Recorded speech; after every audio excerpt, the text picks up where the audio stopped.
Yeah, let me get those launched. Okay. So we're going to do a quick poll.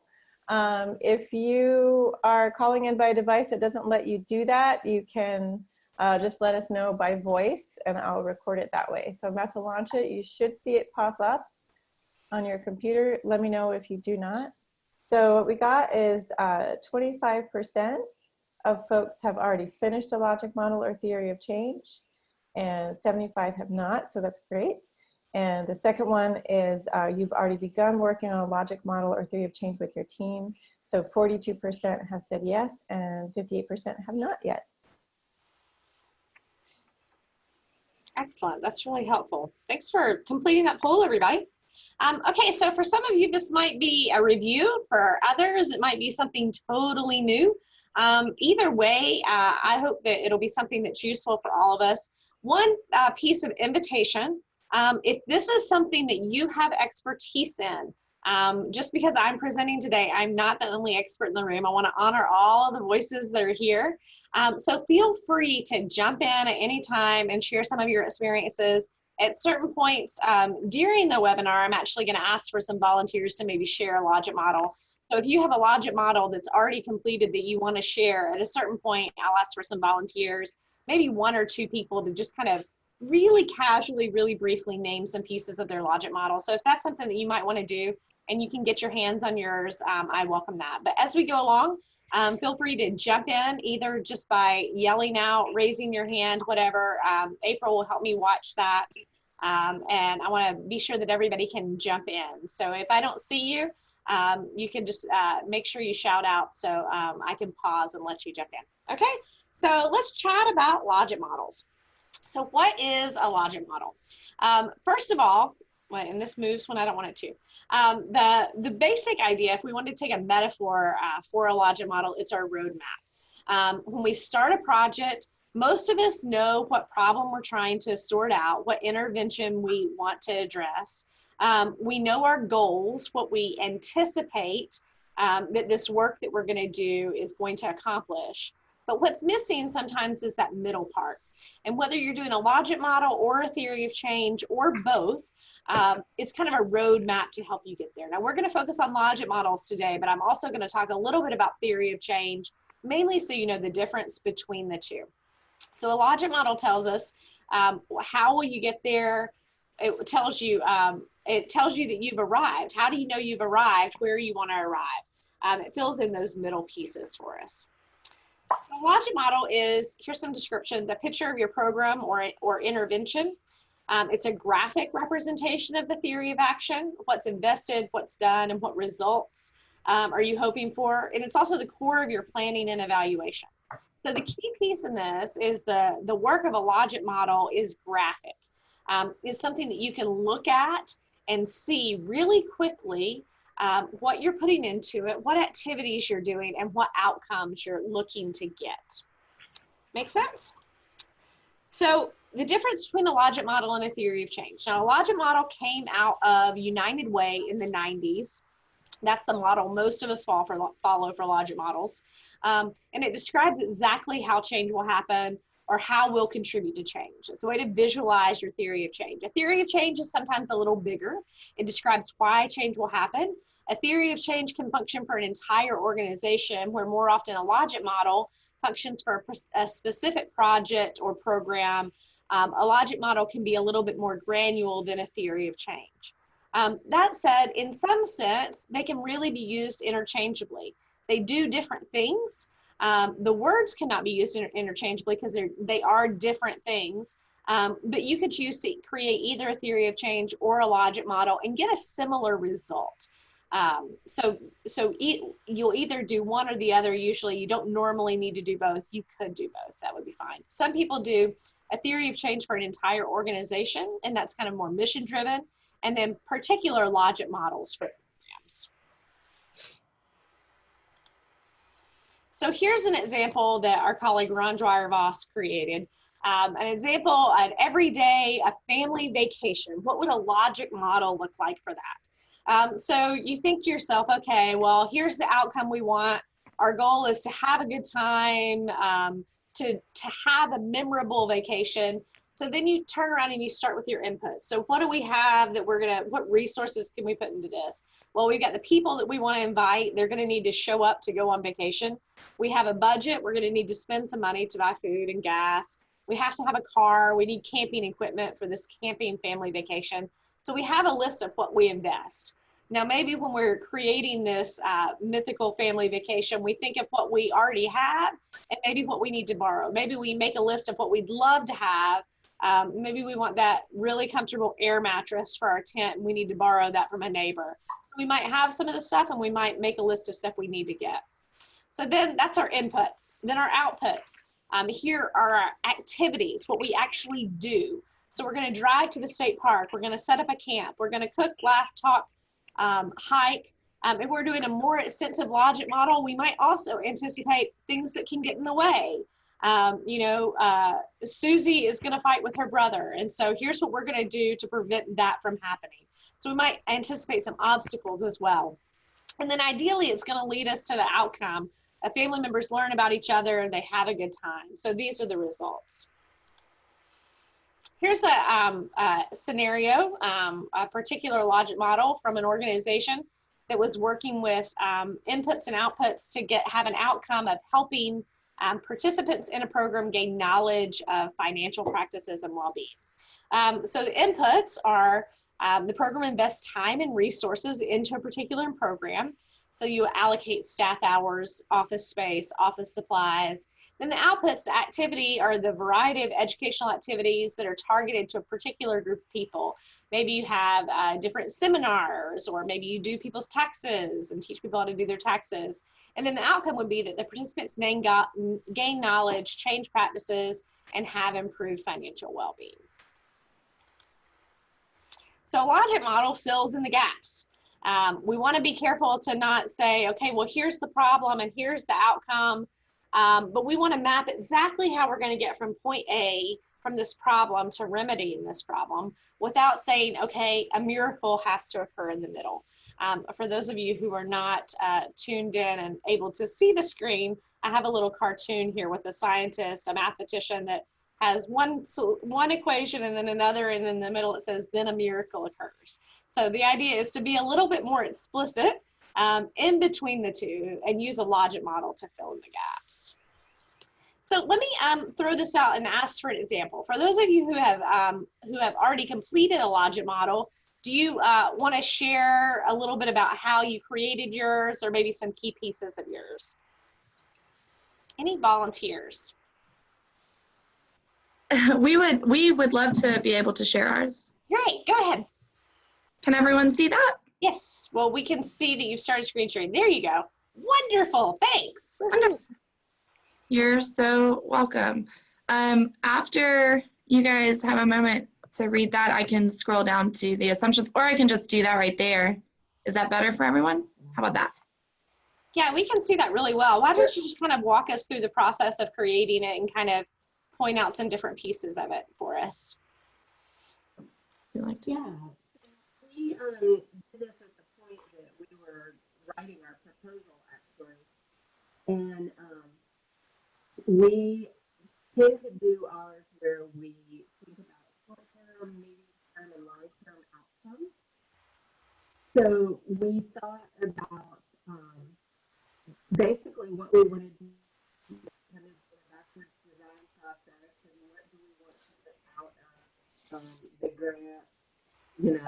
So we started with a kind of a backwards design and thought outcomes, what we wanted, and divided them into the short, medium, and long-term outcomes. Then we thought about what we knew we had as far as inputs, and thought about were there other things we would need in order to get to those outcomes. And then we just went through our outputs as far as what are the activities we're going to do and who needs to participate in those activities in order to really make our outcomes happen and make our dream come true. And then we had our assumptions at the bottom as far as, you know, we are assuming that there is a need for this type of activity. We assume that that it makes sense for us to do this work. And then just thought about any barriers that we might come up against as far as our external factors. Great, that's excellent. Any questions about this logic model? This is a great example.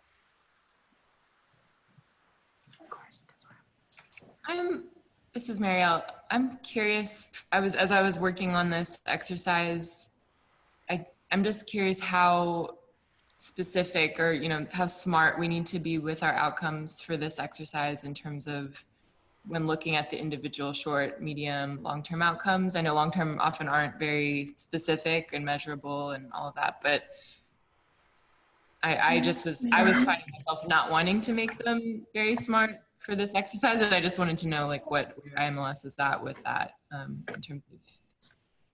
Can I offer one, and I hope anyone else, please weigh in on this. When I've been doing logic modeling in some of our coalitions that we're partnering with, we have tried to kind of make an easy process of that because it is confusing, whereas the short term is more a change or an outcome in knowledge or beliefs, whereas the medium term, like that intermediate outcome, is more of like a change in behavior or status, and then the long term is more community or civic.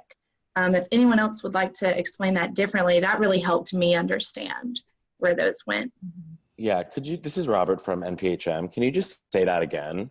The sort of short, medium, and long term? Yeah. Yeah, of course. So those short-term outcomes, those are going to be those ones that you can immediately start to see. So those are going to be a change in knowledge, skills, or beliefs. Where the medium, those intermediate outcomes, from those short-term outcomes, they're going to lead to then a change in behaviors or status, right? And then moving even further to those long-term overall goals, what your dream is, what you want, that's going to be those community or civic outcomes.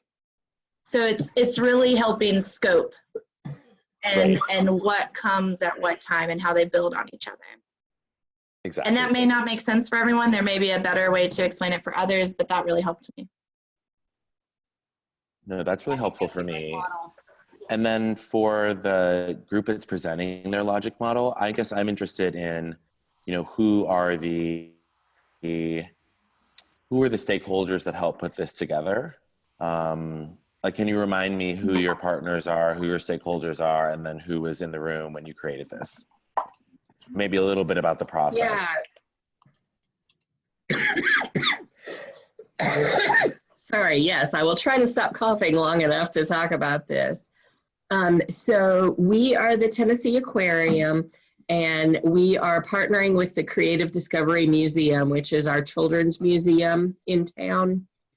And basically the two main people who are the PIs on the grant got together when we were doing this, and our grants officer, who just knows a lot about writing grants and doing logic models and everything. The three of us got together and started with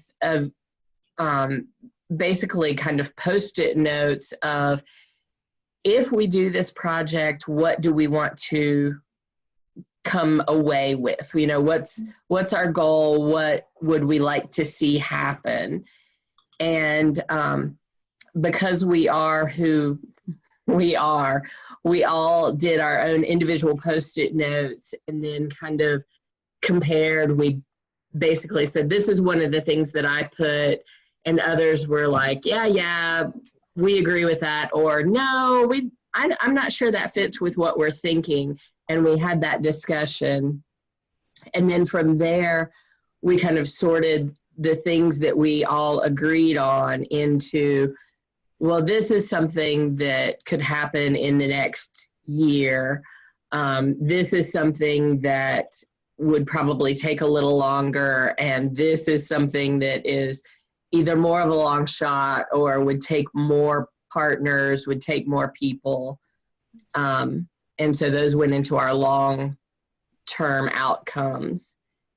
And then from there, we all just talked about what it is that we know we have that would be involved, and then looked back at those outcomes to say, well, is there anything else that we think we would need in order to accomplish these? For us, you know, because we're looking at a needs assessment for early childhood educator professional development, for us, it's really more about, do we have the staff time? Do we have the funding?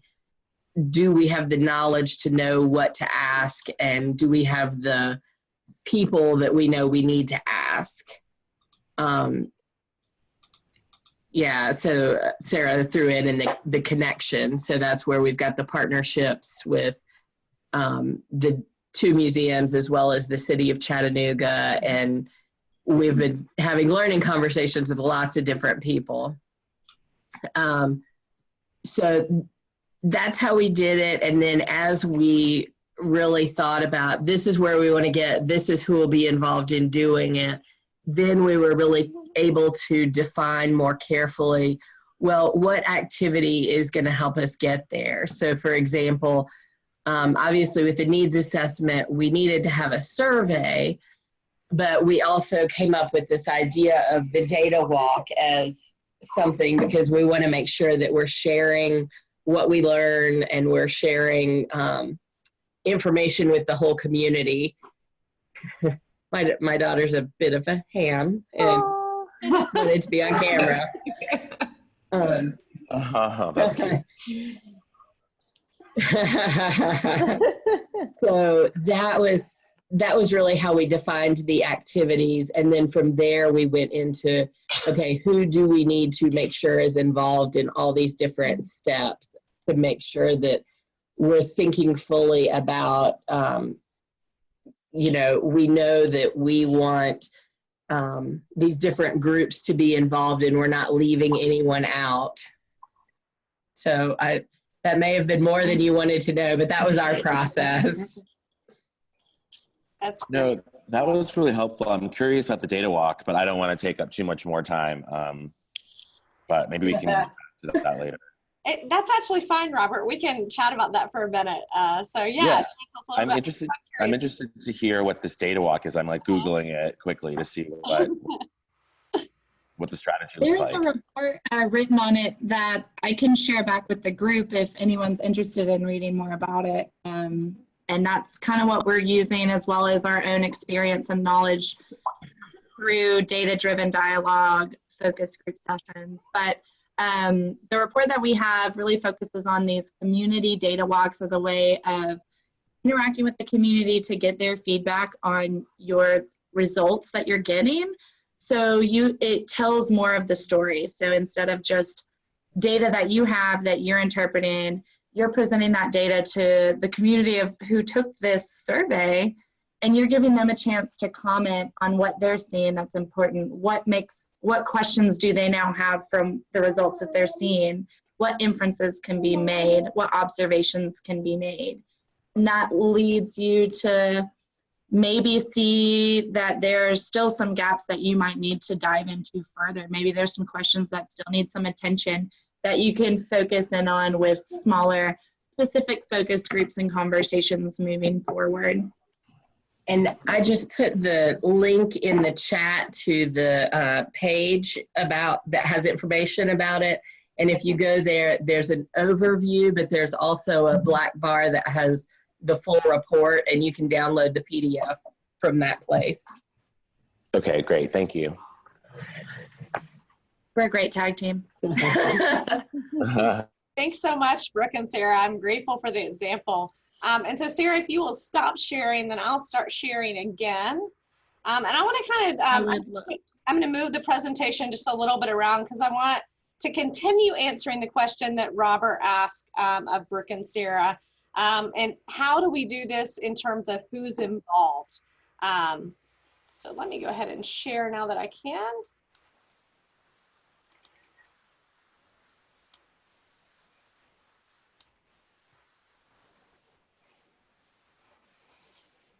Okay, and hopefully you should be able to see my screen now.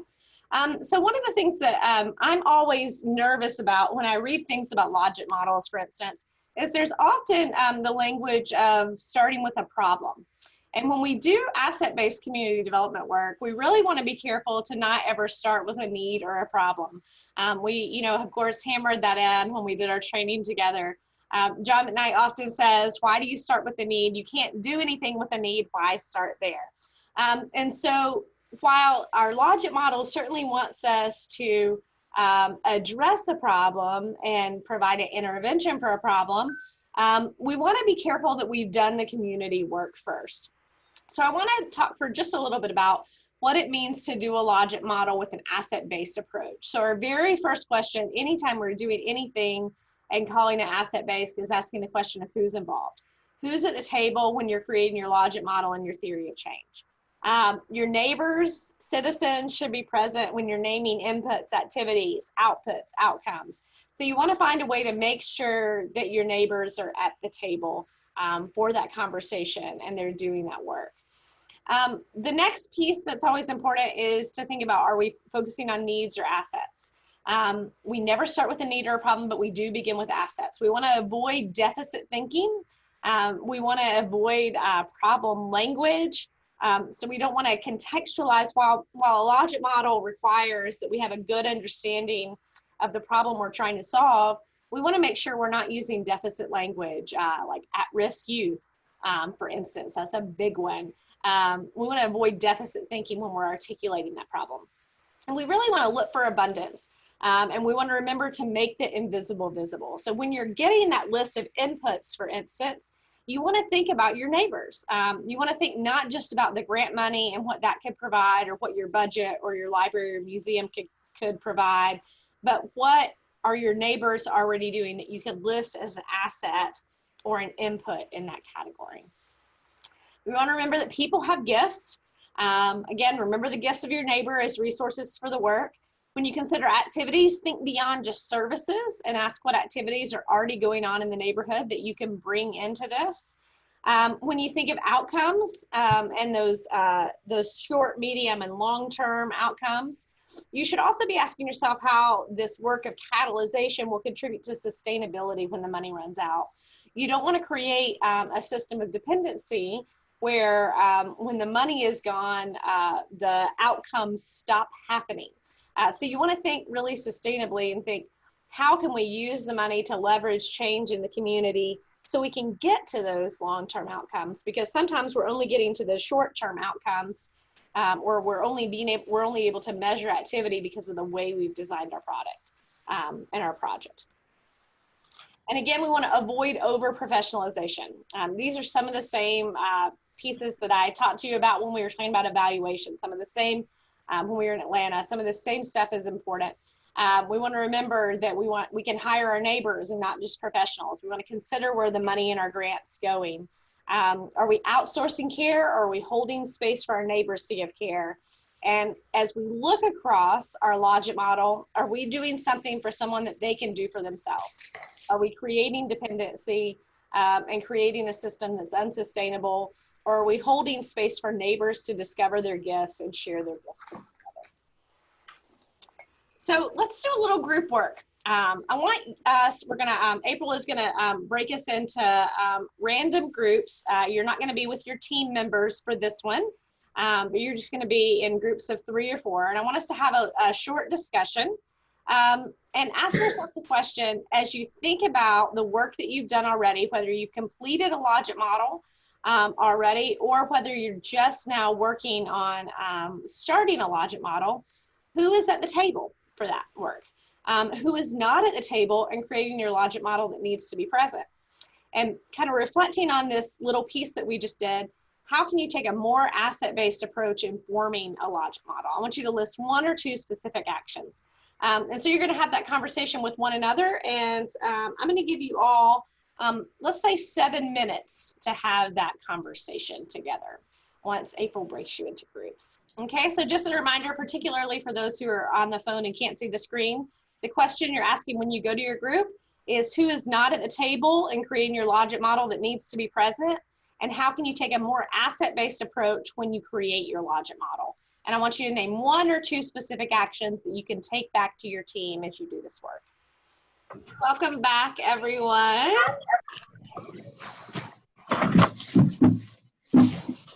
Okay, I think everyone's back. So now that we're back, let me just throw out a question. Here, I can mute mine.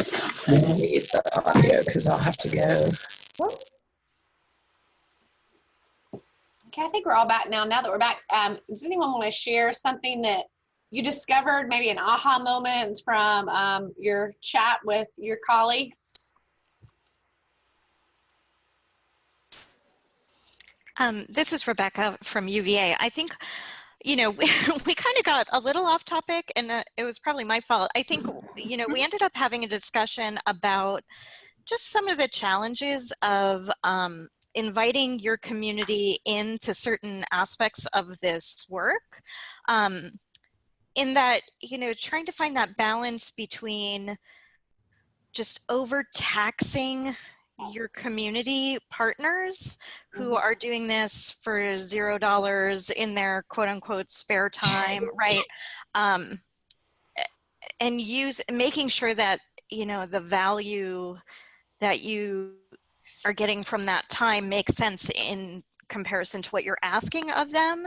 Right. And balancing that with like the easier access to people in places of power or your own colleagues or all of that. So, you know, figuring out, it's pretty easy to say who's not at the table, but it's also sometimes easy to say like, but they're not at the table because I'm trying not to exploit time or, you know, involve them in parts of this process that aren't the part that they're passionate about. Mm-hmm. Yeah, I think that's a really good word. I think what I normally say in response to that is, first of all, we want to be careful not to extend the invitation just to kind of punch a hole, if that makes sense. Mm-hmm. Okay, yeah, the community was here. We can check that box. But there are people in your community, in every community, who have a passion to do the work that you're trying to do. And I think the really important work is to find, not just saying who's not at the table, but finding the people who want to be at the table, who woke up this morning to be at that table, who have been waiting for the invitation to be at that table. And so I think that's the really difficult part. But my thought in that too is that when we actually start talking to people and asking, you know, the question in our neighborhoods, who would be really into what we're doing right here? Who do we need to talk to? We're going to find people who would like to be at that table, if that makes sense. Yeah, I think so. I feel like, you know, thinking about our particular project, which is building an equity atlas, which has to do with, you know, civic data and other kinds of, you know, mappy information. I feel like we struggle with the fact that most of the people who are sort of interested in that already are in positions of leadership. Yeah. You know, and some of that's the jargon that we throw out there, right? Or that we need to discuss in terms of even something like a logic map, right? We're like, oh, we have to talk about the you know, the infrastructure that we're going to create in order to do this. But I do feel like we end up with a lot of passionate like civic leaders and some like internet nerds and stuff like that. And we're lacking a lot of the community members. Mm-hmm. Yeah, and another way to get at that, Rebecca, that I think is important, even if like in the designing of your project, you're kind of over here in the weeds with the data nerds, which is where you need to be to do the work right, you can have a space where the community checks the project, right? You can have a space where you then translate whatever you're doing or pieces of it along the way and give the community a space to say, here's what we're doing, what do you think? Right. And so even if you don't have those folks at the table necessarily in the same way, you know, your average citizen may not be at the table like in the same way when it's being designed. They should at very least be at the table when it's checked. Right. So that's another piece that I think is really important. Thank you. Any other thoughts that you have from your group work?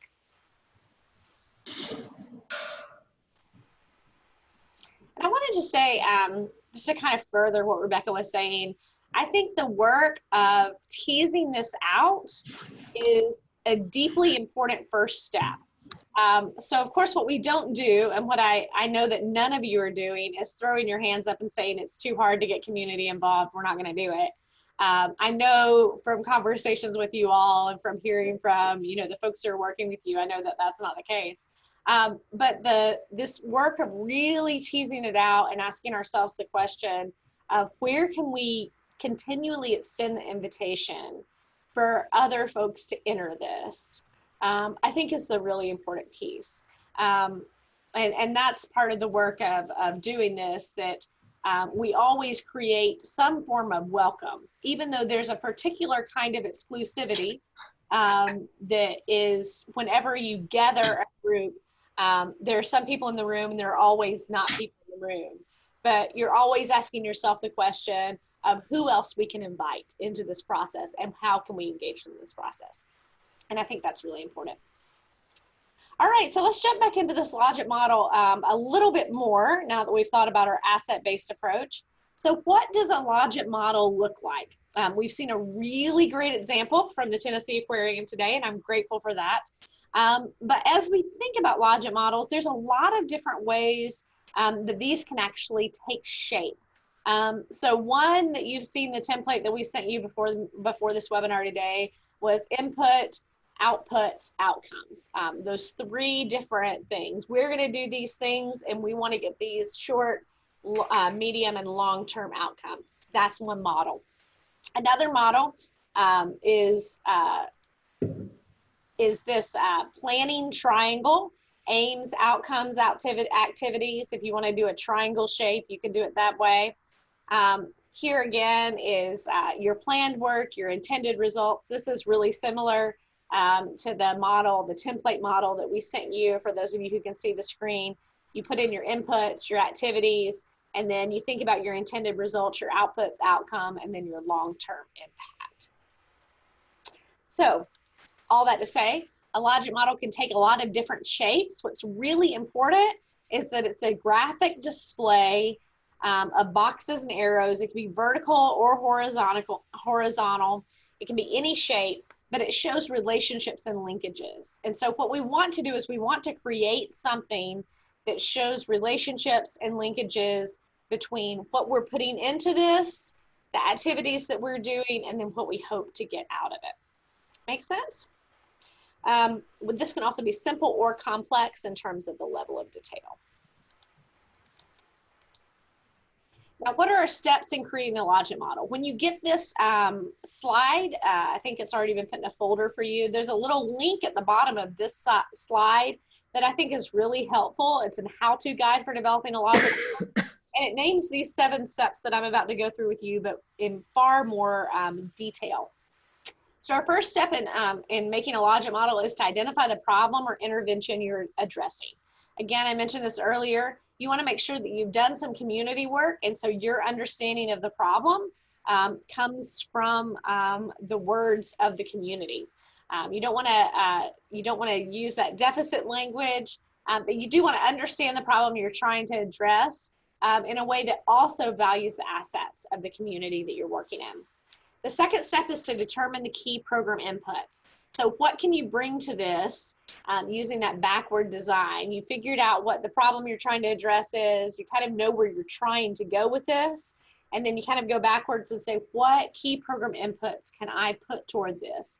What resources do we have? What supplies do we have? What volunteers? What office space? What budget money? What neighbors have expertise to lend? List all that out. And one way to list this out is to list out what you already have, both maybe internally in your organization and maybe outside in your community. And then the things that you don't yet have that you need to put into this project. So you can kind of use like a wish list format to say, here's what we have already and here's what we would need to get to make this successful. After that, you determine your key program outputs. So these are your actions and activities. So you can list the specific activities that you're going to do as part of the programming. Then you want to identify the program outcomes. So these are the ultimate program goals. And you're gonna you wanna identify these in terms of your short, medium, and long-term goals that impact. So then after that, you take all this data and then you create a logic model outline, which we've kind of shown you some examples of. And then another piece that you can do that's not in all logic models, but I think is a really helpful piece, is to identify external influencing factors. So where are the obstacles? What's going to go in and kind of cut off those arrows between one area and another and keep you from actually getting to those outcomes that you're looking at getting to? You want to figure that out. And then you're also going to identify program indicators. How are you going to evaluate this? What way are you going to say, yes, we did this, and then we got to this goal with our short, medium, and long-term goals? In our use of logic models over time, I have found some staff members, like our development team, trying to make sure that in our configuring of the outcomes, particularly those that are intermediate or long-term, that we make sure that we'll be able to evaluate them. And frankly, I think that that is a disservice to a logic model process, because oftentimes, you know, we have long-term impacts that we'll never be able to measure unless people give us millions of dollars. And so I think that's a good thing to point out. Like one of my colleagues who was in our breakout session a minute ago said, hey, start with your really big picture and then hone back from that, you know, which I think is a great idea. If you start with your big picture, though, your big picture never may really happen, you know, and you may not be able to measure whether or not it happens if it does happen. So I just think that's something to be aware of as you use these kinds of things. Yeah, absolutely. I think the other thing that's really important with a logic model is that you continually come back and ask yourself, okay, well, we said we were going to put in these inputs. What have we actually put in? So let's tweak this. And we said we were going to do these activities. What are we actually doing? And we said that we were going to, you know, have these outputs. Well, what are we actually having? What are we actually seeing? What are the outcomes we are actually seeing? Because one of the ways you can use a logic model too is as an evaluation tool to see how you're succeeding or why you didn't succeed. You know, if you say that A plus B equals C and you're not getting C, you can ask yourself the question of, well, am I putting in A and B? So was my math wrong? You know, was I thinking that these two things would give me this and it didn't? Was I looking for an outcome that maybe wasn't as important as an outcome I've discovered along the way? And if I change my outcome, either my short range outcome or my long-term outcome, what do I need to change my input and my activities in order to get to that outcome that I want to get? So, you know, consider this particularly in this grant. This is not advice for other grants that you may get that are far more rigid than this IMLS grant. But for this grant particularly, you can be very flexible and continue going back to that logic model to make sure that what you've written down at the beginning is still true, and then change that if needed. April mentioned that in cohort 1, there were changes for IMLS. Marvin told us just the other day that every single grantee changed their project in cohort 1. Every single grantee changed it significantly. So that's kind of a benchmark for you all, that you're welcome to create that change as needed, particularly once you hear from your neighbors and really get out and do the work and see what outcomes you need to be looking for. All right, so I want to open it up to some questions and discussion for the remainder of our time. What things are still unclear, or what insights do you have that you might want to share for the good of the group? I'm still curious about my question around the specificity of the short-term and midterm outcomes. So April might can speak more fully to this, but I'll kind of give my 2 cents. I think it's different depending on whether you're talking about short-term or the long-term outcomes. So I would say that for a grant that's this short, you can probably only measure effectively those short-term and maybe some of your medium outcomes. But you know, you're talking about, I mean, when some of the work that you all are doing, you're not going to be able to evaluate for 20 years. not really, to see if you made the impact you wanted to make. So that said, you want to kind of think about what you can measure and what you can measure now, but not all of the things that you're hoping for can be measured right now. So I would say it would be fine to have a mix of some that are very easily measurable and very easy to evaluate, and some that are a little bit more dreamy, and you may not be able to evaluate them, at least not over the period of the grant. April, do you have anything to add there? No, that's what I would have said as well. Thank you. I guess another question from the Houston folks is, it sounded as if when we started the webinar that it was our choice whether or not we use the theory of change framework or a logic model. Is that the case, April, so that when we turn in what we turn to IMLS, it could be either? We do want, they are asking for logic models, just so that, yeah, we have something more common for everyone to look at and compare. Cheryl, that's a good question. The point that I was trying to make there, and I'm sorry if I was unclear, is that usually, I don't know if I explicitly said this, usually grant makers will ask for one or the other, and you have to jump through one hoop or the other. So in this case, you're jumping through the logic model hoop. The next grant that you apply for might ask for a theory of change. And really, again, they're not interchangeable, but they kind of have the same goal in a lot of different ways. And so you can kind of do one or the other. For one grant, for the next grant you apply for, they might ask for the opposite. So I wanted to be sure that you were able to understand the difference between theory of change and logic model, since a logic model is what is being requested here. Okay, so a follow-up question. I probably heard what I wanted to hear when you said that. But so if we say that we're going to do a theory of change and then we're going to do multiple logic models underneath that, April, do you think that that is the success that we need to have with IMLS, or are they expecting that we have one logic model for our overall project? So you're saying if you were to do theory of change and then multiple logic models for like the smaller aspects of the project, the overall IMLS project? Yeah. At that point, this is an IMLS question for sure. I don't want to steer you wrong. Should I just ask Marvin? Yeah, why don't you, and if you want to CC me in the email, and then, I can be sure to share with others that might have the same question. Is that all right? Sure, yeah. Okay. And my, some organizations kind of work off of a theory of change organization-wide. And so, my thought is, whatever tools you've already created, don't jettison them to the side just because this is asking for something else.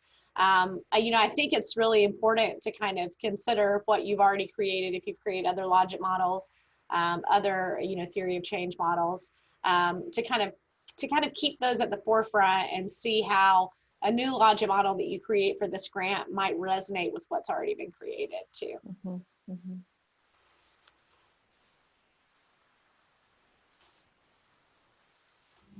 Any other questions or things we want to bring up for discussion?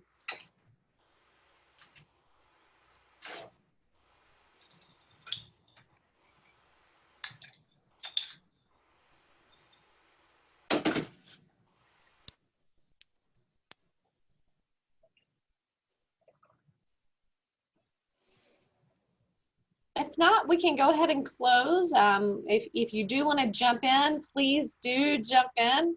Kind of a final thought, we're going to be working on these with your with your grant consultant. So over the next month, you're going to hear from your consultant about your logic model and have a little check-in about that. That said, if you would like to work with us really more extensively on this, we're glad to be in those conversations to kind of help you really think through this. And if your particular consultant does not know the answer, they will certainly get it for you. I'm also glad to continue answering questions after this webinar. So if there's any way that I can be helpful, you can shoot an email to April and she can get you my email address. And I'm very glad to send some more resources your way or help in whatever way I can. The final thing I wanted to request for those of you who have already done a Logit model and don't mind sharing it, I find that it's really helpful to actually see each other's Logit models since you're all working within the same really similar context and the same grant. So I would love it if you wouldn't mind sharing those Logit models as you have them done. If you want to send those to April with the, you know, the knowledge that she can share those with the group, then she can pass them along and then we can learn from each other. Any other final questions before we close? All right, well, thanks everyone, and go and enjoy your Thursday. We've given you 15 minutes of your day back, so use it to change the world, right? Thank you. Thanks, everybody.